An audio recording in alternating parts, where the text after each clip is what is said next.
അയ്യപ്പൻ്റേത് ആയതുകൊണ്ട് തന്നെ എന്തൊക്കെ തടസ്സങ്ങൾ വരും, അല്ലെങ്കിൽ ശാപവാക്കുകൾ ഒക്കെ കേൾക്കേണ്ടി വരുമോ എന്നൊക്കെയുള്ള ഒരു ചിന്തയുള്ളത് കൊണ്ട് തന്നെ ആണ് കുറച്ചധികം താമസിച്ചത് എന്ന് പറയാം. ഒരു സ്ത്രീ ഇപ്പോൾ അയ്യപ്പൻ തീയാട്ട് നടത്തുന്നു, അല്ലെങ്കിൽ അയ്യപ്പൻ തീയാട്ട് നടത്തി അരങ്ങേറ്റം കുറിച്ചു എന്ന് പറയുമ്പോൾ പൊതുവെ സമൂഹത്തിൽ നിന്ന് ഒരുപാട് നെഗറ്റീവ് കേൾക്കും. പോരാത്തതിന് അയ്യപ്പൻ എന്നൊരു ഇതും കൂടെയുണ്ട്. നമ്മുടെ വിഭാഗത്തിലുള്ള ആൾക്കാർക്കായിരുന്നു ഏറ്റവും കൂടുതൽ എതിർപ്പ്. കുട്ടിയുടെ ആവശ്യമില്ലാത്തതിന് പുറപ്പെടരുത്, എന്തൊക്കെയാണെങ്കിലും ഇത് അയ്യപ്പൻ തീയാട്ടാണ് ചെയ്യണം, കുട്ടിക്ക് ഭ്രാന്ത് പിടിക്കും എന്നുള്ള രീതിയിലൊക്കെയുള്ള കമൻസ് ഒക്കെ ആയിരുന്നു എനിക്ക് കിട്ടിയിരുന്നത്. എനിക്ക് അങ്ങനെ പേടിയില്ല.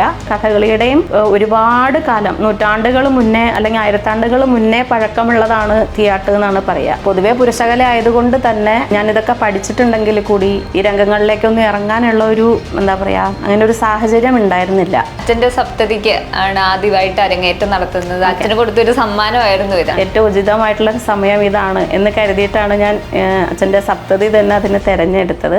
ഇങ്ങനെ ഒരു ഇത് ചെയ്യണോ എന്നുള്ള രീതിയിലൊക്കെ പലപ്പോഴും ചോദ്യം വന്നിരുന്നെങ്കിൽ കൂടെ ഇന്നത്തെ കാലത്ത് ഇനി അങ്ങനെ നോക്കിയിട്ട് കാര്യം, ഇപ്പോൾ പലപ്പോഴും പല മേഖലയിലും സ്ത്രീകൾ, ഈവൻ കഥകളിയാണെങ്കിലും ഒരു കാലം വരെയൊക്കെ തികച്ചും ആണുങ്ങൾ മാത്രം ചെയ്തുകൊണ്ടിരുന്ന പ്രവൃത്തിയിലേക്ക് സ്ത്രീകൾ വന്നിട്ടുണ്ട്. ഇന്ന് എല്ലാ മേഖലകളിലും വരുന്നുണ്ട്. പിന്നെ ഈ ഒരു കല അച്ഛനൊക്കെ ആയിട്ട് പഠിപ്പിച്ച് തന്നിരുന്നെങ്കിൽ കൂടിയും ഇനി ഒരു കാലത്തേക്ക് ഈ ഒരു കല കൊണ്ട് നമുക്ക് മുന്നാക്കം പോകാൻ പറ്റുമോ എന്നൊക്കെയുള്ള ഒരു സാഹചര്യം, പഠിപ്പിക്കാൻ ആളില്ല, പഠിച്ചെങ്കിൽ കൂടി പ്രവർത്തിക്കാൻ ആളില്ലാത്തൊരു സാഹചര്യമാണ് ഇപ്പം നിലവിലുള്ളത്.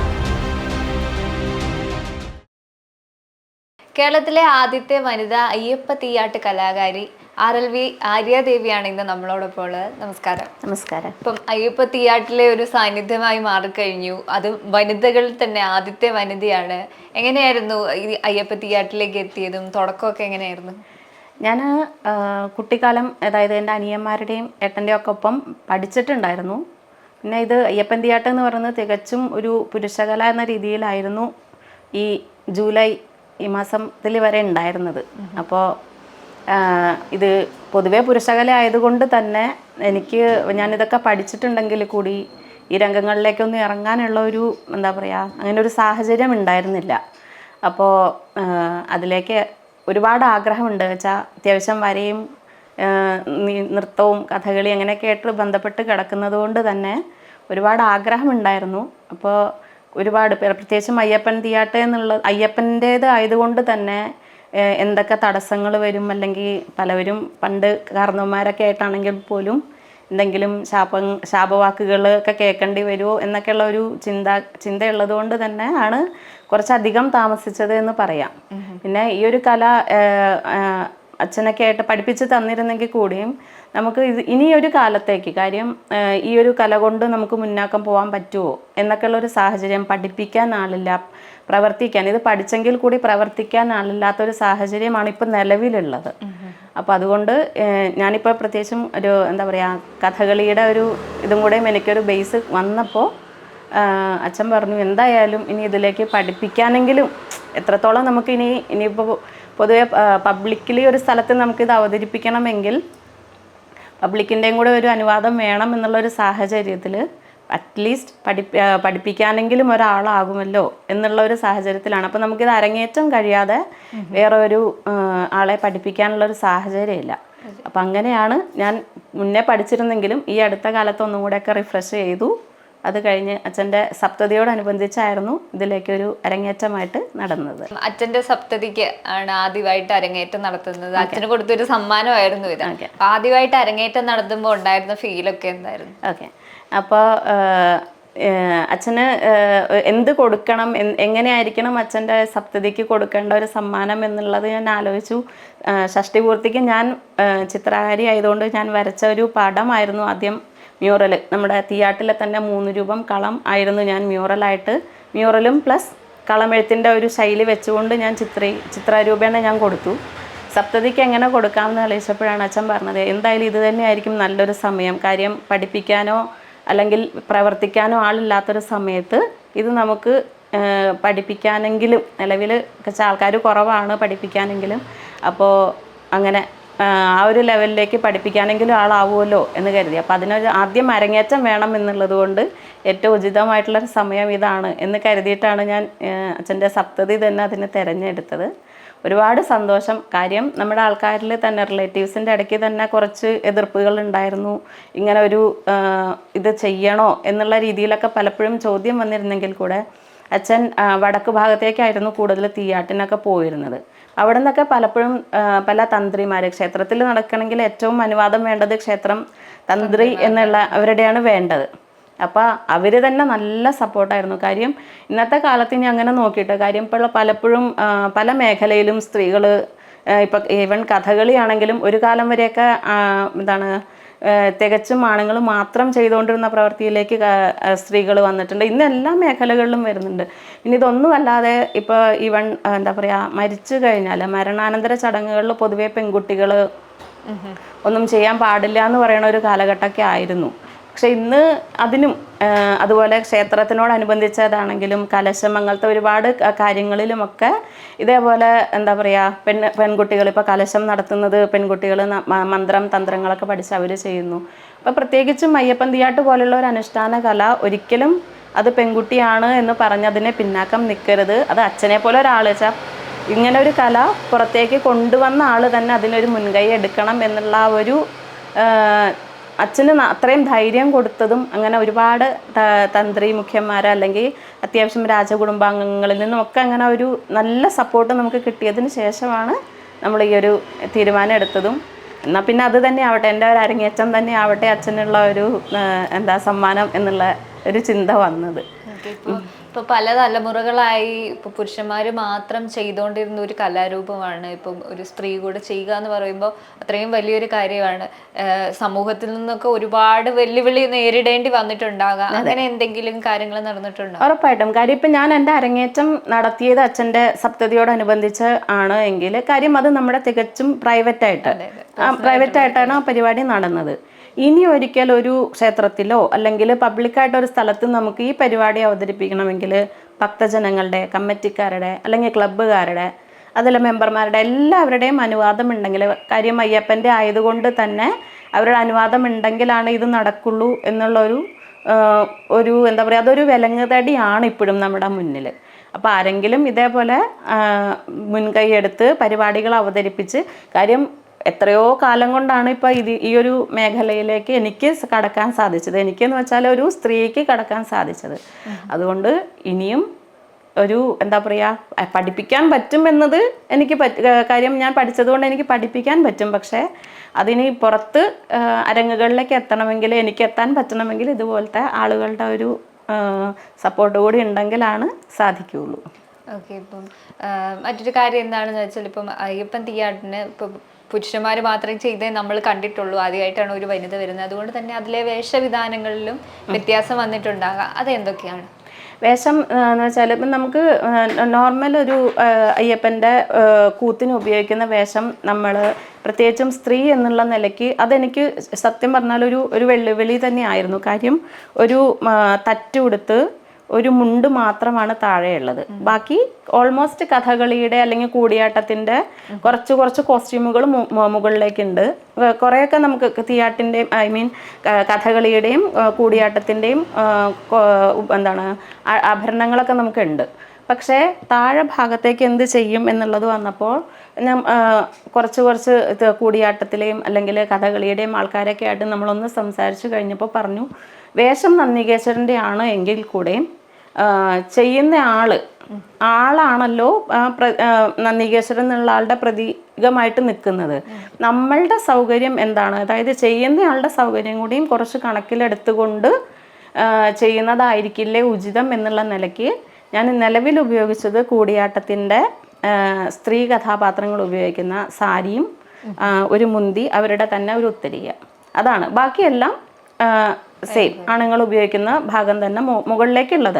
പരയുടെ ഭാഗത്തേക്കുള്ള ആടയാഭരണത്തിലാണ് മാറ്റം വന്നിട്ടുള്ളൂ. ബാക്കിയെല്ലാം സെയിം ആണ്. ഇപ്പം അയ്യപ്പൻ തീയാട്ടം എന്ന് പറയുന്ന ഒരു അനുഷ്ഠാന കലയായതുകൊണ്ട് തന്നെ ഒരു സ്ത്രീ എന്ന നിലയിൽ ആർത്തവം പോലെയുള്ള കാര്യങ്ങൾ വരുമ്പോൾ അതെങ്ങനെയാണ് ചെയ്യാൻ പറ്റുക എന്നൊരു ഇതിന് എന്നെ സംബന്ധിച്ചപ്പോൾ നമുക്ക് നിലവിൽ തന്നെ പൊതുവെ എന്താ പറയുക സസ്യാഹാരം കഴിക്കുക അങ്ങനത്തെയൊക്കെ ഒരു അതാണ്. പിന്നെ നോമ്പ് ഉണ്ടാവുക എന്നുള്ളതൊക്കെ നോർമൽ ഒരു തീയാട്ടിന് പൊതുവെ നോൻപിൻ്റെ കാര്യമോ അല്ലെങ്കിൽ ഇങ്ങനത്തെ അശുദ്ധിയുടെ കാര്യങ്ങൾ അശുദ്ധിയുടെ ഉണ്ട്. പക്ഷെ നോമ്പ് അങ്ങനത്തെ സംഭവങ്ങളൊന്നും കാര്യം നമ്മൾ ഓൾറെഡി വെജിറ്റേറിയൻസ് ആണ്. അപ്പോൾ അതുകൊണ്ട് അങ്ങനത്തെ സംഭവങ്ങളില്ല. പിന്നെ ആർത്തവം പോലെയുള്ള സംഭവങ്ങളിൽ പൊതുവെ അതല്ലെങ്കിൽ ശുദ്ധിയായിട്ട് തന്നെ നോക്കുന്നതാണ്. അപ്പോൾ ആ സമയത്ത് എന്തായാലും നമുക്ക് ചെയ്യാൻ പറ്റില്ല, പ്രത്യേകിച്ചും അയ്യപ്പൻ്റെയാണ്. പിന്നെ ഉള്ളതെന്ന് പറഞ്ഞാൽ ഇതിൽ ഉപയോഗിക്കുന്ന മുദ്രകൾ കുറേ ഭാഗം നമുക്ക് അതിപ്പോൾ ഈ എന്താ പറയുക എന്താണ് കൂത്ത് ചെയ്യുന്ന സമയത്ത് ആദ്യത്തെ ഒരു ഭാഗം ഫുള്ള് പൂജാഭാഗമാണ്.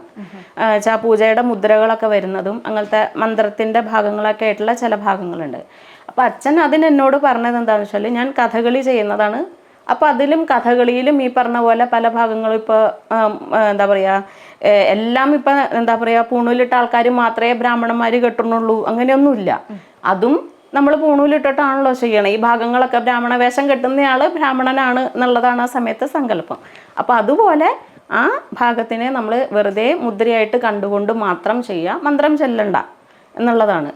അപ്പോൾ അങ്ങനെയാണ് അതിനെ നിലവിൽ സമീപിക്കാൻ തീരുമാനിച്ചിരിക്കുന്നത്. ഇപ്പൊ ചേച്ചി പറഞ്ഞ പോലെ തന്നെ ഇപ്പൊ അയ്യപ്പന്റെ ഒരു കലയായതുകൊണ്ട് തന്നെ അങ്ങനെ തന്നെ പറയുമ്പോൾ ഇപ്പം സമൂഹത്തിൽ നിന്നുള്ള ഇപ്പം അയ്യപ്പന്റെ അടുത്ത് എങ്ങനെയാണ് എന്ന് നമുക്കറിയാം. ശബരിമല ശാസ്താവിന്റെ അടുത്ത് സ്ത്രീകൾക്ക് പ്രവേശനമില്ല അങ്ങനെയൊക്കെയാണ്. അപ്പം ഈ ഒരു കല ചെയ്യുമ്പോൾ പലയിടത്തുനിന്നും ഒരുപാട് പ്രഷർ ഉണ്ടായിട്ട് കാണും, പലരും ഒരുപാട് കാര്യങ്ങൾ പറഞ്ഞിട്ട് കാണും. അങ്ങനെ എന്തെങ്കിലും ദുരനുഭവങ്ങൾ അങ്ങനെ ആരുടെയെങ്കിലും ഭാഗത്തു നിന്ന് ഉണ്ടായിട്ടുണ്ടോ?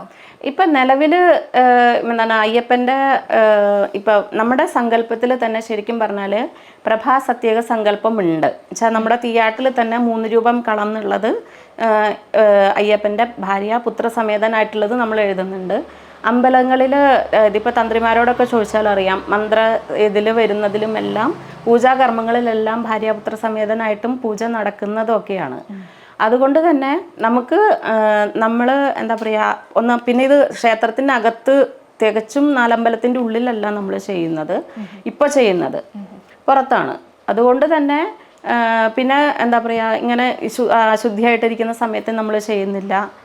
പിന്നെ എന്നെ സംബന്ധിച്ച് ഈ ഒരു കല എങ്ങനെ മുന്നാക്കം കൊണ്ടുപോകാം, ഒരു കല പഠിച്ചിട്ടിരിക്കുന്ന സമയത്ത് നമ്മൾക്ക് ഈ ഒരു തികച്ചും അന്യം നിന്ന് പോകുന്നതിനേക്കാളും പുതിയൊരു തലമുറയിലേക്ക് കൊടുക്കാനെങ്കിലും പറ്റുവാണെങ്കിൽ അത്രയും നല്ലത്. തുടർന്ന് പോവാൻ പരിപാടികൾ അവതരിപ്പിച്ച് പോകാനാണെങ്കിലും അനുവദിക്കുകയാണെങ്കിൽ അതിലേറെ സന്തോഷം. ആ ഒരു നിലയ്ക്കേ ഉള്ളൂ. ബാക്കി എന്ത് ചെയ്യണം എന്നുള്ളത് എന്ന് വെച്ചാൽ ഞാൻ എൻ്റെ അരങ്ങേറ്റം കഴിഞ്ഞു, ഇനി എവിടെയെങ്കിലും പരിപാടികൾ അവതരിപ്പിച്ച് ഈ ശബരിമലയൊക്കെ പോലെയുള്ള സങ്കല്പങ്ങൾ ഉള്ളത് കൊണ്ട് തന്നെ ഞങ്ങളെ സംബന്ധിച്ചിടത്തോളം നമ്മുടെ സമുദായത്തിലുള്ള ആൾക്കാർ ഇപ്പോൾ മുത്തശ്ശന്മാർ അച്ഛനൊക്കെ പറയും, നമ്മൾ ശരിക്കും നമ്മുടെ സങ്കല്പം അയ്യപ്പൻ്റെ ആയതുകൊണ്ട് തന്നെ ശബരിമലയിൽ പോകരുത് എന്നുള്ള ഒരു വെച്ചാൽ ഒരു അലിഖിത നിയമം അച്ഛൻ പറഞ്ഞിട്ടുണ്ടാവുമോ എന്നറിയില്ല. അങ്ങനെ ഒരു നിയമം ഉണ്ട്. ശരിക്കും പറഞ്ഞാൽ നമ്മൾ മലയ്ക്ക് പോകാറില്ല എന്ന് പറയാം. ഒക്കെ കുറേ പേര് പോകുന്നുണ്ട്, എങ്കിൽ കൂടെയും അങ്ങനെ ഒന്നുണ്ട്. അപ്പോൾ നമ്മളെ സംബന്ധിച്ച് ആ ശബരിമല എന്നുള്ളൊരു സങ്കല്പത്തിലേക്കല്ല നമ്മൾ നിൽക്കുന്നത്. അതുകൊണ്ട് തന്നെ ഈ ഒരു സമയത്ത് ഉറപ്പായിട്ടും എന്താ പറയുക എന്നെ സംബന്ധിച്ചിടത്തോളം അല്ലെങ്കിൽ നമ്മുടെ സമുദായത്തിനെ സംബന്ധിച്ചിടത്തോളം ഈ ഒരു വിലങ്ങ്, അതായത് ആരെങ്കിലും എന്താ പറയുക അങ്ങനത്തെ ഒരു എതിർപ്പും കൊണ്ട് വന്നാൽ എന്ത് പറയും എന്നുള്ളത്, അതാണ് അങ്ങനത്തെ സംഭവങ്ങളാണ് ഇനി മാറി കിട്ടേണ്ടത്. ഇപ്പം അയ്യപ്പനും ശബരിമലയും ഒക്കെ ഒരുപാട് വാർത്തകളിൽ ഇടം പിടിച്ചുകൊണ്ടിരിക്കുന്ന സമയമാണ്. അപ്പൊ അങ്ങനെ ഒരു സാഹചര്യത്തിലാണ് നമ്മൾ ഒരു സ്ത്രീ വനിത വന്ന് അയ്യപ്പ തീയാട്ട് നടത്തുക എന്ന് പറയുന്നത്. അപ്പൊ തന്നെ ഒരുപാട് പ്രശ്നങ്ങൾ ഉണ്ടാകാം.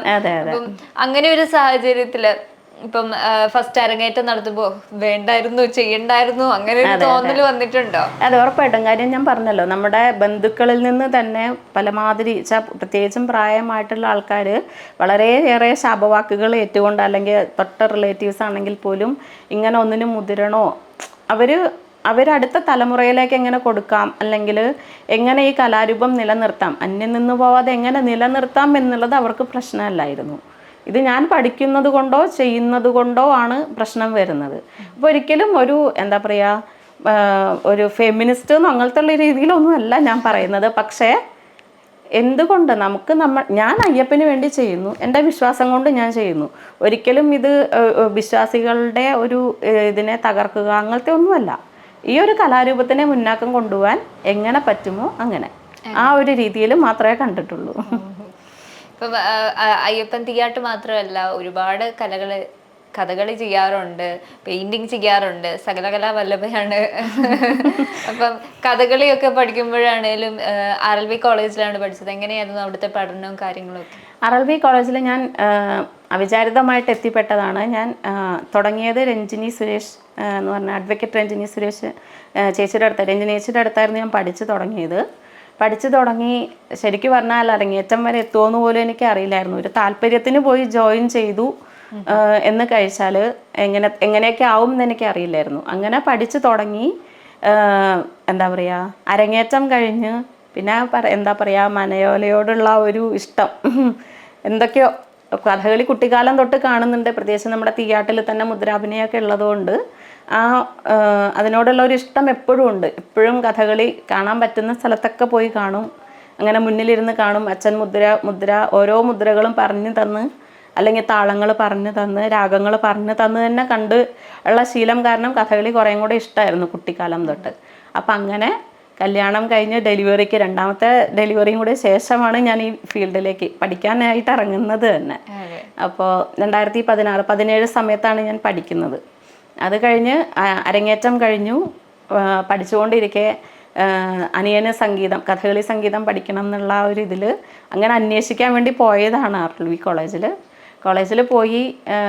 അവിചാരിതമായിട്ട് അവിടെ ജോയിൻ ചെയ്തു, കോഴ്സായിട്ട് ജോയിൻ ചെയ്തു. പിന്നെ എന്താണെങ്കിലും ആ സിലബസ് വൈസ് അങ്ങനെ പഠിച്ചു. MA കഴിഞ്ഞു, BA MA കഴിഞ്ഞു അങ്ങനെ.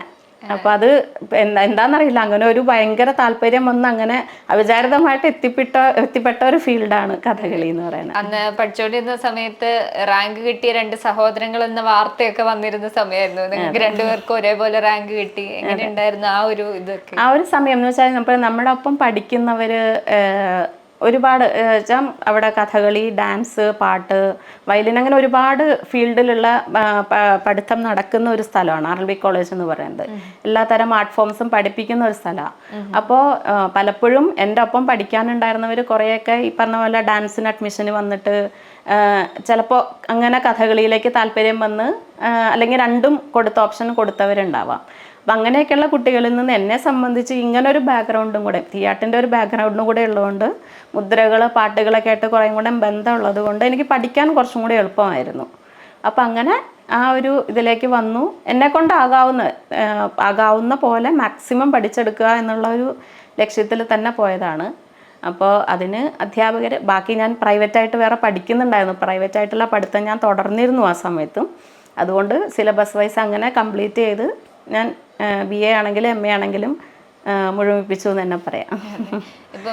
ഇപ്പോൾ അയ്യപ്പ തീയാട്ട് പറയുമ്പോൾ പുരുഷന്മാർ മാത്രം ചെയ്തുകൊണ്ടിരുന്നതാണ്. അപ്പം ആദ്യമായിട്ട് ഒരു സ്ത്രീ വരികയാണ്. അപ്പോൾ ഒരു സ്ത്രീയുടെ വീക്ഷണത്തിൽ നിന്ന് നോക്കുമ്പോൾ എന്തെങ്കിലും വ്യത്യാസമുള്ളതായിട്ടോ എനിക്ക് തോന്നാറുണ്ട്? എനിക്ക് സത്യം പറഞ്ഞാൽ ഇപ്പം ഞാൻ നിലവിൽ ഇപ്പം നമ്മുടെ അയ്യപ്പൻ തീയാട്ടിൻ്റെ അരങ്ങേറ്റം എന്ന് പറയുന്നത് അതിലെ കൂത്ത്, ഈ മുദ്രാഭിനയമായിട്ടുള്ള കൂത്ത് ചെയ്യാന്നുള്ളതായിരുന്നു പൊതുവെ. ഇപ്പം പൂണൂല് ഉപനയനം കഴിഞ്ഞിട്ടുള്ള ആൾക്കാരാണ് അരങ്ങേറ്റം നടത്തുക. അത് തന്നെ മുദ്രാഭിനയമായിട്ടുള്ള ഈ കൂത്ത് നടത്തുക എന്നുള്ളതാണ്. അപ്പോൾ എന്നെ സംബന്ധിച്ചിടത്തോളം അതും എനിക്ക് കാര്യം കളമെഴുത്തിനൊക്കെ എനിക്ക് കുറച്ചും കൂടെ ചാൻസ് എപ്പോഴെങ്കിലും കിട്ടും. എന്നുവെച്ചാൽ വര കയ്യിലുള്ളതുകൊണ്ട് ഞാൻ മുന്നേ പഠിച്ചിട്ടുള്ളത് കൊണ്ടും അച്ഛൻ്റെ ഒപ്പം എനിക്ക് എപ്പോഴെങ്കിലും പോകാനുള്ള ഒരു സാധ്യത കളമെഴുത്തിലുണ്ട്. ഏതെങ്കിലും അനുവദിക്കുന്ന സ്ഥലങ്ങളിൽ, ഇല്ലങ്ങളിലൊക്കെ ഞാൻ പോയിട്ടുണ്ട് കളമെഴുതാനും, അല്ലെങ്കിൽ ഡോക്യുമെൻ്ററീസൊക്കെയോ അങ്ങനെ അതിനൊക്കെ വേണ്ടിയിട്ട് ഞാൻ എപ്പോഴെങ്കിലുമൊക്കെ പങ്കെടുക്കാറുണ്ട് കളമെഴുത്തിൽ. പക്ഷേ ഈ മുദ്രാഭിനയം എന്നതിനേക്കാളും ഇതിന് ശേഷം വരുന്ന കോമരം എന്നുള്ളൊരു നൃത്തം ഉണ്ട്. അതും കൂടെ ചെയ്യണം എന്നൊരാഗ്രഹം എനിക്കിപ്പോൾ നിലവിലുണ്ട്. പക്ഷെ സാധിച്ചിട്ടില്ല. അതിനും ഈ പറഞ്ഞ പോലെ നമുക്ക് വേഷത്തിൻ്റെ കാര്യത്തിലൊരു പ്രശ്നം കിടക്കുന്നുണ്ട്. കാര്യം ഇപ്പം ആണുങ്ങളൊക്കെ ചെയ്യുമ്പം കോമരത്തിന് അറിയാലോ, വേഷത്തിൻ്റെ കാര്യത്തിൽ അവർക്ക് അത്രയും ബുദ്ധിമുട്ടില്ല. അപ്പം നമുക്ക് ചെയ്യുമ്പോൾ അതെങ്ങനെ ചെയ്യാം, എങ്ങനെ അവതരിപ്പിക്കാം, അതിനൊരു എന്താ പറയുക, ഒരു വേദി കിട്ടണം എന്നുള്ളതൊക്കെ ഉണ്ട് ഇനിയും. അപ്പോൾ അതുകൊണ്ട് ആഗ്രഹം അതിപ്പോഴും മനസ്സിൽ കിടക്കുന്നുണ്ട്. എന്തെങ്കിലും അയ്യപ്പസ്വാമി അനുഗ്രഹിച്ചാൽ. അയ്യപ്പൻ തീയാട്ടിൻ്റെ ഭാഗങ്ങൾ ഏതൊക്കെയാണെന്നൊന്ന് വിശദീകരിക്കാമോ? അയ്യപ്പൻ തീയാട്ടിൻ്റെ ഭാഗങ്ങൾ, നമ്മൾ നോർമൽ ഒരു അയ്യപ്പൻ തീയാട്ടിൻ്റെ ഭാഗം എന്ന് പറയുമ്പോൾ ആദ്യം കളമെഴുത്ത്. അത് ഒരു രാവിലെ തന്നെ തുടങ്ങും. നല്ല അത്യാവശ്യം വിസ്തരിച്ച തീയാട്ടാണെങ്കിൽ രാവിലെയൊക്കെ തന്നെ തുടങ്ങും. ആ തീയാട്ടിൽ കളം എഴുതി കഴിഞ്ഞാൽ വൈകുന്നേരം സന്ധ്യയോട് അടുപ്പിച്ച് കളം പൂജ, അയ്യപ്പൻ്റെ ചൈതന്യം കളത്തിലേക്ക് ആവാഹിക്കുന്നതും ആയിട്ടുള്ള കളം പൂജ. അത് കഴിഞ്ഞിട്ട് അയ്യപ്പനെ സ്തുതിച്ചുകൊണ്ടുള്ള കളം പാട്ട്. അതിൽ തന്നെ അയ്യപ്പൻ്റെ ജനനകഥ പറയുന്ന തോറ്റം എന്ന് പറയുന്ന ഭാഗം. നോർമൽ ഒരു തീയാട്ടിന്, സാധാരണ ഒരു തീയാട്ടിന്, അതായത് ആദ്യമായിട്ട് നടക്കുന്ന ഒരു സ്ഥലത്ത് നമ്മൾ ജനനകഥ, അയ്യപ്പൻ്റെ ജനനകഥ തന്നെയാണ് അവതരിപ്പിക്കാറുള്ളത്. ഇനി വ്യത്യസ്ത ദിവസങ്ങൾ ഒരേ സ്ഥലത്ത് തന്നെ അടുപ്പിച്ച് തീയാട്ടുകൾ ഉണ്ടെങ്കിൽ മാത്രം അതിൻ്റെ അമൃതമഥനം 12 ഖണ്ഡമായിട്ടുള്ള തിരിച്ചിട്ടുള്ള ഏതെങ്കിലും കഥകളും കൂടെ ഉൾപ്പെടുത്താറുണ്ട്. അത് പക്ഷേ വളരെ അപൂർവം വടക്കോട്ട് അച്ഛനൊക്കെ തന്നെ അവതരിപ്പിച്ചിട്ടുണ്ടെങ്കിലേ ഉള്ളൂ. ഞാൻ അനിയനും ഈ പറഞ്ഞ പോലെ പഠിച്ചിട്ടുണ്ട്. പക്ഷെ അതിനി ഉറപ്പിക്കണമെങ്കിൽ ഇനിയും വളരെയധികം അതിനുവേണ്ടി ശ്രമിക്കണം. ഈ കഥകളൊക്കെ പഠിച്ചിട്ടുണ്ട്. ഞാനും അനിയനും ആണ് നിലവിൽ അത് പഠിച്ചിട്ടുള്ളൂ. ഇനിയും പഠിക്കാൻ 1-2 പേരും കൂടെയൊക്കെ തയ്യാറായിട്ടുണ്ട്. അപ്പം ഞങ്ങളത് ഉടനെ പഠിക്കണം എന്നുള്ള ഒരു രീതിക്ക് നിൽക്കുകയാണ്. അപ്പോൾ അത് പഠിക്കണം. അതുകൂടാതെ അപ്പോൾ ഈ കൂത്ത്, ഈ മുദ്രാഭിനയമായിട്ടുള്ള കൂത്ത്, അത് കഴിഞ്ഞിട്ട് അയ്യപ്പൻ്റെ ജനനകഥ പറയുന്ന കൂത്ത്, അത് കഴിഞ്ഞാൽ അഴലും പിടിത്തിരിയും എന്ന് പറയുന്ന നമ്മുടെ ഈതിബാധകളൊക്കെ മാറ്റാനും ഒക്കെയുള്ള ഈ കൂത്ത് ചെയ്ത ആൾ തന്നെയാണ് ഈ ക്രിയ ചെയ്യുന്നത്. അത് കഴിഞ്ഞിട്ട് പിന്നെ നെക്സ്റ്റ് എന്ന് പറയുന്നതാണ് ഈ കോമരം. അത് അയ്യപ്പൻ്റെ പ്രതിപുരുഷനാണ് ആ സമയത്ത് ചെയ്യുന്ന ആൾ എന്നുള്ളതാണ്. അപ്പോൾ അതിൽ കോമരത്തിലേക്ക് എടുത്ത് ചാടുന്നതും ഈടും കൂറ് കളപ്രദക്ഷിണം എന്ന് വന്നിട്ട് മറ്റേ ചടുലമായിട്ടുള്ള നൃത്ത രീതി സംവിധാനത്തോടു കൂടിയിട്ടുള്ളതാണ് ഈ കോമരം എന്ന് പറയുന്നത്.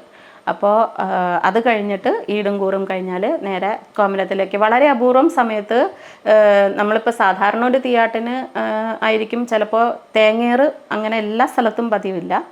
വളരെ അപൂർവ സ്ഥലങ്ങളിൽ തേങ്ങേറ് ഉണ്ടാവില്ലുണ്ടെങ്കിൽ ഈ കോമരത്തിൻ്റെ ഇടയ്ക്കായിരിക്കും, ചിലപ്പോൾ ആദ്യത്തെ ഒരു 1-1.5 മണിക്കൂറിന് ഇടയ്ക്കായിരിക്കും ഈ 12,000 തേങ്ങേറ് എന്ന് പറഞ്ഞിട്ട് 12,000 എന്ന് പറഞ്ഞിട്ട് തേങ്ങേറും കൂടെയും നടക്കാറുണ്ട്. ഇത് വളരെ അപൂർവമായിട്ട് നടക്കുന്നതാണ്.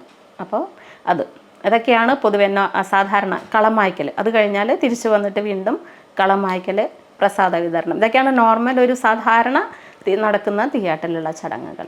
ഇപ്പോൾ തീയാട്ടിൽ ഇപ്പോൾ പുരുഷന്മാർ ചെയ്യുന്ന പോലെയല്ല ഒരു സ്ത്രീ ചെയ്യുന്നത്. അപ്പം ഈ കളമെഴുത്തിലും കൂത്തിലും ഒക്കെ ശാരീരികമായ എന്തെങ്കിലും ബുദ്ധിമുട്ടുകളൊക്കെ ഉണ്ടായിട്ടുണ്ട്? എന്നെ സംബന്ധിച്ച് കളമെഴുത്തിനും കൂത്തിനും ഒട്ടുമില്ല. കാര്യം നമ്മൾ കഥകളി വേഷത്തിനെ സംബന്ധിച്ച് നോക്കുമ്പോൾ ഈ എന്താ പറയുക, കഥകളി വേഷം അത്യാവശ്യം ഹെവിയാണ്.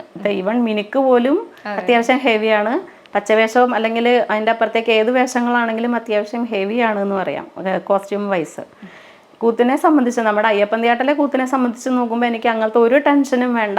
പിന്നെ കഥകളി മുദ്രകൾ നമ്മുടെ കയ്യിലുള്ളിടത്തോളം അതിനെ പിന്നെ കുറച്ചും കൂടെ എന്താ പറയുക, അത്രയും തന്നെ വിസ്തരിക്കണ്ട നമുക്ക് മുദ്രകൾ കഥകളിയുടെ. കാര്യം ഇതൊക്കെ കഥകളിയുടെയും ഒരുപാട് കാലം, നൂറ്റാണ്ടുകൾ മുന്നേ അല്ലെങ്കിൽ 1000 ആണ്ടുകൾ മുന്നേ പഴക്കമുള്ളതാണ് തീയാട്ട് എന്നാണ് പറയുക. ശരിക്കും പറഞ്ഞാൽ പഠിച്ചേക്കുന്നതോ അല്ലെങ്കിൽ അറിയുമ്പോ പ്രകാരം തന്നെ കഥകളിയുടെയൊക്കെ ഒരു സപ്തമാതാക്കളിൽ ഒന്ന് തീയാട്ടാണ് എന്നൊക്കെ പറയും. കാര്യം ഇതിൽ നിന്നൊക്കെ ഉരുത്തിരിഞ്ഞാണ് കഥകളി പോലെയുള്ള കലാരൂപങ്ങളൊക്കെ വളർന്നു വന്നിരിക്കുന്നത് എന്നാണ് പറഞ്ഞേക്കണത്. അപ്പം അത്ര പോലും നമുക്ക് മുദ്രകളിലൊന്നും അത്രയും വ്യക്തമല്ലാത്ത മുദ്രകളും ഒക്കെയാണ്. പക്ഷെ എന്നെ സംബന്ധിച്ചിടത്തോളം കഥകളി മുദ്രകളുള്ളതുകൊണ്ട് അത്യാവശ്യം കുറച്ച് ആ ഒരു ഇത് വരുന്നുണ്ട്. അത്രയും വരണ്ട എന്നുള്ളതാണ് ഒരു കുഴപ്പമുള്ളൂ. വേറെ പ്രശ്നങ്ങളൊന്നും തോന്നിയില്ലായിരുന്നു. ഇപ്പം കലയ്ക്ക് ജാതിയില്ല അല്ലെങ്കിൽ ലിംഗഭേദമില്ല എന്ന് നമ്മളെപ്പോഴും ആദർശത്തോടെ പറയുന്ന കാര്യമാണ്. പക്ഷെ ഇപ്പോഴും പല അനുഷ്ഠാന കലകളിലും സ്ത്രീകളുടെ സാന്നിധ്യം എത്രത്തോളമാണെന്നാണ് വിചാരിക്കുന്നത്? കലകളിൽ ഇപ്പോൾ ഒരുപാട് കലകളിൽ സ്ത്രീകൾ, ഇന്നിപ്പോൾ ഞാൻ പറയുന്ന കഥകളിയിൽ തന്നെ ഒരുപാട് സ്ത്രീകൾ, അത് മാത്രമല്ല എനിക്ക് തോന്നുന്ന പുരുഷന്മാർ മാത്രം കൈകാര്യം ചെയ്തിരുന്ന ബ്രാഹ്മണ വേഷമാവട്ടെ അല്ലെങ്കിൽ പരശുരാമൻ പോലെയുള്ള വേഷങ്ങൾ പോലും ഇന്ന് കാലത്ത് സ്ത്രീകൾ വളരെ ഭംഗിയായിട്ട് കൈകാര്യം ചെയ്തു വരുന്നൊരു സമയമാണ്. അതിപ്പോൾ കഥകളിയുടെ കാര്യത്തിൽ എല്ലാത്തിലും, ഏതാവട്ടെ, കൂടിയാട്ടമാവട്ടെ അല്ലെങ്കിൽ ഏത് തരം ഓട്ടംതുള്ളൽ, ഏത് വിഭാഗം എടുത്താലും, കലകൾ ഏതെടുത്താലും അതിൽ പൊതുവെ ഉണ്ട് അങ്ങനത്തെ എന്താ പറയുക, സ്ത്രീകളില്ലാത്തൊരു മേഖല എന്ന് പറയുന്നത് ഇപ്പോൾ വളരെ അപൂർവമായിട്ടുണ്ട്. അത്രേ ഉള്ളൂ. അപ്പോൾ അതുകൊണ്ട് എനിക്ക് തോന്നുന്നു എന്നെ സംബന്ധിച്ച് ഈ ഒരു കാര്യത്തിൽ പ്രത്യേകിച്ചും അയ്യപ്പൻ തിയാട്ടിൽ ഇനിയും ഇതാരെങ്കിലുമൊക്കെ പഠിക്കാനോ അങ്ങനത്തെയൊക്കെ സാധ്യതകൾ ഉണ്ടെങ്കിൽ, പിന്നെ എന്താ വെച്ചാൽ ഇത് കുറച്ച് അനുഷ്ഠാനപരമായതുകൊണ്ട് ഇതിൻ്റെതായ മറ്റേ മൂല്യത്തിനെ നിർത്തിക്കൊണ്ട് വേണം ഈ കല പഠിക്കുമ്പോൾ നമുക്ക് അതിനോടൊരു നീതി പുലർത്തുക എന്നുള്ളൊരു സംഭവമുണ്ട്. അപ്പോൾ അതുകൊണ്ട് അത് നിർത്തുന്ന രീതിയിലുള്ള ആര് വന്നാലും പഠിപ്പിക്കാൻ, അച്ഛനാണെങ്കിലും ഞാൻ മാത്രമല്ല, ശരിക്കും പറഞ്ഞാൽ കളമെഴുത്ത് പഠിച്ച വിഭാഗത്തിലേക്ക് പറയുമ്പോൾ വേറെ ഒരു നിരഞ്ജന വർമ്മ എന്ന് പറഞ്ഞിട്ട് തൃശ്ശൂരിൽ നിന്ന് ഒരു ചേച്ചിയുണ്ട്. ഈ അടുത്ത് ഇറ്റലിയിൽ നിന്ന് എൻറിക്ക എന്ന് പറഞ്ഞിട്ട് ഒരു ഒരു സ്ത്രീ വന്നിരുന്നു പഠിക്കാൻ കളമെഴുത്ത്. വളരെ ചുരുങ്ങിയ സമയം കൊണ്ട് അവർ ആർട്ടിസ്റ്റാണ്, ഇറ്റലിയിൽ വന്ന് ഒരാഴ്ച ഞങ്ങളെ ഞെട്ടിക്കുന്ന വിധത്തിലായിരുന്നു അവരുടെ പ്രകടനം ഉണ്ടായത്. കാര്യം അവരുടെ കയ്യിൽ വരയുണ്ട് എന്നുള്ളത് കൊണ്ട് തന്നെ പൊടികളുടെ പ്രയോഗം എങ്ങനെ വേണം എന്നുള്ളത് മാത്രമേ അവർക്ക് പഠിക്കാനുണ്ടായിരുന്നുള്ളൂ. കോമ്പിനേഷൻസോ അല്ലെങ്കിൽ വരയ്ക്കാനോ അവർക്ക് ആ കൈ വഴങ്ങി അതിൻ്റെ രീതി മനസ്സിലായപ്പോൾ വളരെ ചുരുങ്ങിയ സമയം കൊണ്ട് ഒരാഴ്ച സമയം അവർക്ക് ഉണ്ടായിരുന്നുള്ളൂ. ഒരാഴ്ച അല്ലെങ്കിൽ 8-9 ദിവസത്തിനടുത്തേ സമയം ഉണ്ടായിരുന്നുള്ളൂ. വളരെ നല്ല രീതിയിൽ കളമെഴുത്ത് പഠിച്ചിട്ടാണ് ഇവിടുന്ന് പോയത്. ഇപ്പം ആദ്യമായിട്ട് അയ്യപ്പൻ തിയാട്ട് കല ചെയ്യാൻ പോവുകയാണെന്ന് പറഞ്ഞപ്പോൾ വീട്ടിൽ നിന്നുള്ള ഒരു റെസ്പോൺസ് ഒക്കെ എങ്ങനെയായിരുന്നു? ഇപ്പൊ സത്യം പറഞ്ഞ അമ്മമാരാണ് ആൾക്കാരെന്ത് പറയും എന്നൊക്കെ കൂടുതലായിട്ടും വിചാരിക്കുന്നവർ അമ്മമാരാണ്. എങ്ങനെയുണ്ടായിരുന്നു വീട്ടിലെ റെസ്പോൺസ്? ഇവിടെ ഏറ്റവും സപ്പോർട്ടുള്ളത് എനിക്ക് വീട്ടിൽ നിന്നാണ് എന്നുള്ളതാണ് ഏറ്റവും വലിയ വാസ്തവം. പ്രത്യേകിച്ച് അമ്മയാണെങ്കിലും. കാര്യം അമ്മയുടെ ഒരു കാലത്തൊന്നും ഇത് പഠിക്കാനോ അല്ലെങ്കിൽ അങ്ങനത്തെ ഒന്നും ഈവൻ കാണാൻ പോലും വളരെ അപൂർവം സാഹചര്യം കിട്ടിക്കൊണ്ടിരുന്ന ആളാണ് സ്ത്രീജനങ്ങൾ എന്ന് പറയണത് ഈ ഒരു കാര്യത്തിൽ. അപ്പം പൊതുവേ അയ്യപ്പൻ തിയാട്ടിൽ സ്ത്രീകൾ എന്ന് പറഞ്ഞാൽ പൊടികൾ എല്ലാം റെഡിയാക്കി കൊടുക്കുക, അവരവരുടെ ഭർത്താക്കന്മാരെയോ അല്ലെങ്കിൽ ആങ്ങളമാരെയോ പറഞ്ഞു വിടുക എന്നതിനപ്പുറം വേറെ പ്രത്യേകിച്ച് ഒന്നും സ്ത്രീകൾ ചെയ്തിരുന്നില്ല തിയാട്ടിനെ സംബന്ധിച്ചിടത്തോളം. തിരിച്ചു വന്നാൽ ഇതിൻ്റെ തുണികളൊക്കെ അതുപോലെ, കാര്യം ഫുൾ പൊടിയും ഇതൊക്കെ ആയിട്ടുള്ള വസ്ത്രങ്ങളായിരിക്കും കൂടുതലുണ്ടാവുക. അപ്പം ഇതൊക്കെ എല്ലാം നേരെയാക്കുക, കഴുകുക, ഉണക്കുക എന്നൊക്കെ ഇതിനപ്പുറം എൻ്റെ ഒരു ഇത് പഠിച്ച് ചെയ്യാൻ വരുന്നു എന്ന് പറഞ്ഞപ്പോൾ വളരെ സന്തോഷമുള്ള കാര്യമായിരുന്നു. ഏറ്റവും കൂടുതൽ സപ്പോർട്ട് വീട്ടിൽ നിന്നായിരുന്നു. അമ്മയും ആണെങ്കിലും എൻ്റെ നാത്തൂരാണെങ്കിലും എല്ലാവരും ഭയങ്കര സപ്പോർട്ടായിരുന്നു ആ കാര്യത്തിന്. ഇപ്പം തിയാട്ട് കഴിഞ്ഞ ശേഷം അരങ്ങേറ്റത്തിന് ശേഷം കിട്ടിയ ഏറ്റവും വലിയൊരു അപ്രിസിയേഷൻ എന്തായിരിക്കും?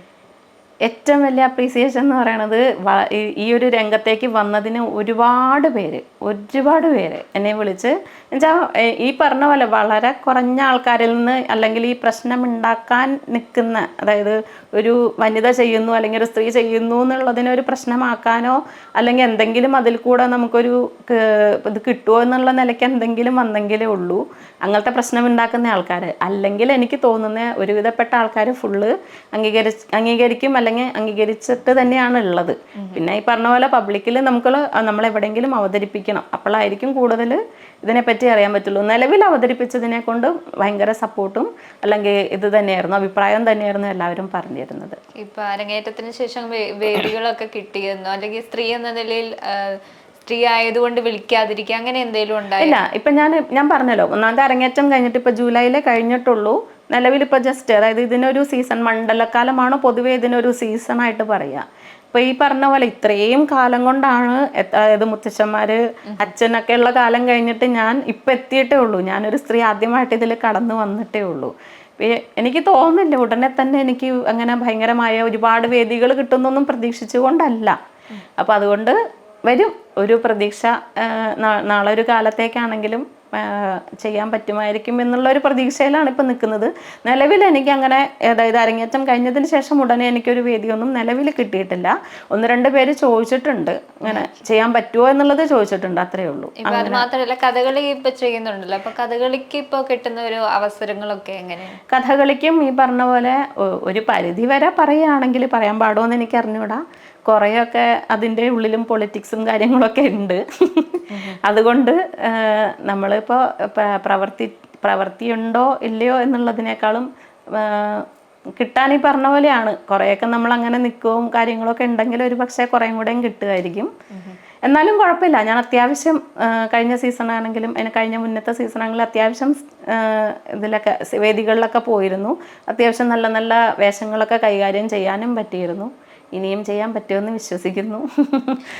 ഇപ്പൊ നമ്മുടെ കേരളത്തിലെ ഇപ്പൊ കലകളോടുള്ള ഒരു സമീപനം, അനുഷ്ഠാന കലകളോടൊക്കെ ഉള്ള ഒരു സമീപനം എങ്ങനെയാണ് എല്ലാവരുടെയും സമൂഹത്തിന്റെ ഒരു എങ്ങനെയാണ് നോക്കിക്കാണുന്നത്? എനിക്ക് തോന്നുന്നത് കാര്യം ഇപ്പം ഈ തീയാട്ടം അല്ലെങ്കിൽ കഥകളി പോലെയുള്ള അല്ലെങ്കിൽ കുറേയും കൂടിയും ഭേദമൊക്കെ എനിക്ക് തോന്നുന്നു കൂടിയാട്ടം അല്ലെങ്കിൽ അങ്ങനത്തെയൊക്കെ കുറച്ചും കൂടിയും ഭേദമാണെന്ന് തോന്നുന്നു. കഥകളി തന്നെ ഒന്നാമത്തെ അധികം കളികളും മിക്കവാറും ഉത്സവം ടൈമിലൊക്കെ പ്രത്യേകിച്ചും രാത്രി സമയങ്ങളിലൊക്കെ ആയിരിക്കും നടക്കുക.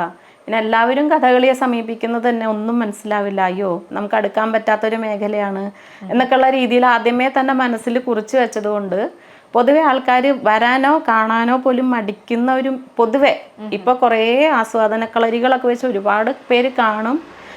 പല പല ക്ലബ്ബുകളൊക്കെ അതിന് മുൻകൈ എടുക്കുന്നുണ്ട്. എങ്കിൽ കൂടെയും അങ്ങനെ എന്താ പറയുക, ഇപ്പോൾ ഗാനമേളയാവട്ടെ അല്ലെങ്കിൽ വേറെ ഏതെങ്കിലും ഇപ്പം അല്ലെങ്കിൽ വല്ല ഭജൻസ് പോലത്തേക്ക് ആണെങ്കിലും ഒക്കെ കുറേയും കൂടെയും സ്വീകാര്യതയുണ്ട്. കഥകളി എന്തൊക്കെയാണെങ്കിലും പല ക്ഷേത്രങ്ങളിലും അല്ലെങ്കിൽ വളരെ ചുരുങ്ങിയ ക്ഷേത്രങ്ങളിലേക്ക് വളരെയധികം ആൾക്കാർ വരുന്നുണ്ടെങ്കിൽ കൂടെയും കഥകളി കാണാൻ അങ്ങനെ എപ്പോഴും ഒരു ചെറിയൊരു എന്താ പറയുക ഒരു അറപ്പ് എന്ന് പറയില്ല, അതിനങ്ങോട്ട് സമീപിക്കാൻ ഇത്രയും പറ്റുമോ എന്നുള്ളൊരു ചിന്ത എല്ലാവരിലും ഉണ്ട്. അപ്പോൾ അതിനിയും മാറി വരുമായിരിക്കും എന്ന് വിശ്വസിക്കുന്നു. ഈ പറഞ്ഞ പോലെ അത് എത്രത്തോളം എനിക്കുള്ള അവസരങ്ങൾ ഒരുപാട് കുറഞ്ഞു എന്നല്ല, കുഴപ്പമില്ല, ഞാൻ അത്യാവശ്യം ഇങ്ങനെ വേഷങ്ങൾ കൈകാര്യം ചെയ്തൊക്കെ പോകുന്നുണ്ട്. ഇപ്പം ഏതൊരു അനുഷ്ഠാന കലയാണെങ്കിലും അതിൻ്റെ ഒരുക്കങ്ങൾ തുടങ്ങുന്നത് തൊട്ട് ഒരുപാട് മണിക്കൂർ നേരെ ഇരിക്കേണ്ടതുണ്ട്. ഇപ്പം അയ്യപ്പ തീയാട്ടിലും അങ്ങനെ തന്നെയാണ്. ഇപ്പം ഒരുപാട് മണിക്കൂർ ഇരിക്കണം. ഒരു സ്ത്രീ എന്ന നിലയിൽ അത്രയും മണിക്കൂർ ഇരിക്കുക എന്ന് പറയുന്നത് ചലഞ്ചിങ് ആയിട്ട് തോന്നിയിട്ടുണ്ട്. എന്നെ സംബന്ധിച്ചിപ്പോൾ ഞാനിപ്പോൾ അരങ്ങേറ്റം നടത്തിയെന്ന്, അതായത് നോർമൽ കളമെഴുത്തുണ്ടെങ്കിലും നമുക്ക് സ്വാഭാവികമായിട്ടും കാര്യം നിലത്ത് നമ്മൾ എന്താ പറയുക ചിത്രകല പോലെ നമുക്ക് ബോർഡിലല്ലല്ലോ, ഇത് നമ്മൾ നിലത്ത് കളമെഴുത്ത് എപ്പോഴും നിലത്തിരുന്നാണ് ചെയ്യുന്നത് എന്നുള്ളത് കൊണ്ട് അത് നമുക്ക് കുഴപ്പമില്ല. പക്ഷെ അത് കഴിഞ്ഞിട്ട് ഉടനെ തന്നെ എന്നെ സംബന്ധിച്ച് ഉടനെ അടുത്തൊരെണ്ണം ചെയ്യേണ്ടി വന്നില്ല. പ്രത്യേകിച്ചും അരങ്ങേറ്റം ദിവസം അച്ഛൻ പറഞ്ഞു അതിന് മാത്രം നമ്മൾ അന്നത്തെ ദിവസം ആ അരങ്ങേറ്റം ആയതുകൊണ്ട് കൂടെയും അതിനൊരു പ്രാധാന്യം കൊടുക്കുക എന്നുള്ളത് കൊണ്ട് ഞാൻ അന്ന് കളമെഴുതാൻ അധികം നിന്നിരുന്നില്ല. ജസ്റ്റ് അവിടെ പോയി നിൽക്കുക പോരുക എന്നൊക്കെ ഉള്ളത് മാത്രമേ ഉണ്ടായിരുന്നുള്ളൂ. അതുകൊണ്ട് ചാലഞ്ചിങ് ആണോ എന്ന് വെച്ചാൽ അങ്ങനെ തോന്നുന്നില്ല. കാര്യം ഞാൻ രണ്ടും കൈകാര്യം ചെയ്തിരുന്നു. പിന്നെയുള്ളത് ഇതിൻ്റെ പാട്ടും അല്ലെങ്കിൽ തോറ്റം അങ്ങനെയുള്ളതാണ്. ചാലഞ്ചിങ് ആവുമോ എന്നുള്ള സംശയമുള്ളത് ഇനി കോമനം, അത് ചെയ്താലാണ് എങ്ങനെയാവും എന്ന് എനിക്ക് അറിയുള്ളൂ. മറ്റേത് രണ്ടും കാര്യം കഥകളി എന്ന് പറയുന്നത് നമ്മൾ എല്ലാ വേഷങ്ങളും എന്താ പറയുക കണ്ടിന്യൂസ് മണിക്കൂറുകൾ ചെയ്യുന്നതല്ല. ചില വേഷങ്ങൾ കുറേ നേരം നിന്നിട്ട് ചെയ്യുന്നതുണ്ടാവാം, കുറേ സമയം നിന്നതിന് ശേഷം ചില സ്ത്രീ വേഷങ്ങളാവട്ടെ അങ്ങനത്തെയൊക്കെ കുറേ ടൈം നിന്നിട്ട് പിന്നെ ആയിരിക്കും ചിലപ്പോൾ നമ്മൾക്ക് വരുന്നത്. അപ്പം അങ്ങനെ അതുകൊണ്ട് എനിക്ക് അങ്ങനെ വേഷം ഇട്ടിട്ട് അങ്ങനെ ചെയ്യാൻ നിൽക്കുക എന്നുള്ളതോ അങ്ങനത്തെ ഒന്നും എനിക്ക് അങ്ങനെ ഒരു ചാലഞ്ചിങ് ആയിട്ടൊന്നും തോന്നിയിട്ടില്ല. ഇപ്പം നമുക്ക് വേണ്ടി ഇപ്പം അയ്യപ്പൻ തീയാട്ടിൻ്റെ മുദ്രകളൊക്കെ ഒന്ന് കാണിച്ചു തരും.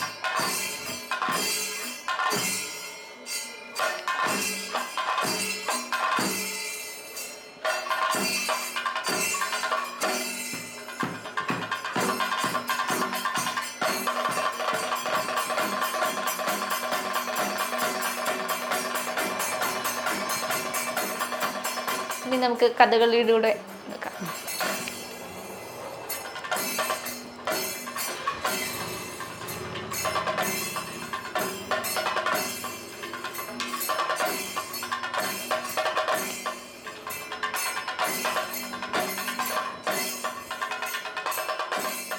അപ്പം അയ്യപ്പ തീയാട്ട് എന്ന് പറയുന്ന മറ്റു കലാരൂപങ്ങളിൽ നിന്ന് എങ്ങനെയാണ് വ്യത്യസ്തമാകുന്നത്? ഇതെന്ന് പറഞ്ഞാൽ തികച്ചും ഒന്ന് അനുഷ്ഠാന കലയാണ് എന്നുള്ളത്. പിന്നെ ഇത് പ്രത്യേകിച്ചും അയ്യപ്പൻ തീയാട്ട് തീയാടി നമ്പ്യാർ എന്ന് പറയുന്ന ഒരു വിഭാഗം ചെയ്തു വരുന്നതാണ് അയ്യപ്പൻ തീയാട്ട്.